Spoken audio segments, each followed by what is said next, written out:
Gusto mo ng snow trip sa Japan pero tipid? Pues, ito ang mga budget hacks namin. Tip number 1.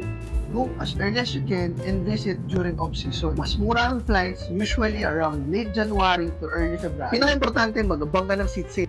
Tip number 2, gumamit ka ng mga regional passes. May mga iba't ibang unlimited rides o JR Pass ang Japan na exclusive para sa mga turista. And available itong mga passes na to sa tip number 3, join one-day tours. Kung gusto mong mas convenient at hindi ka ma-hassle, may mga nag-o-offer ng mga one-day tours sa mga snowy areas sa Japan via Klook. Tip number 4, convenient food is life. Napakadaming choices ng pagkain na pwede mong baunin sa biyahe mo sa 7-Eleven, Lawson, Family Mart, at iba't iba pa. O diba?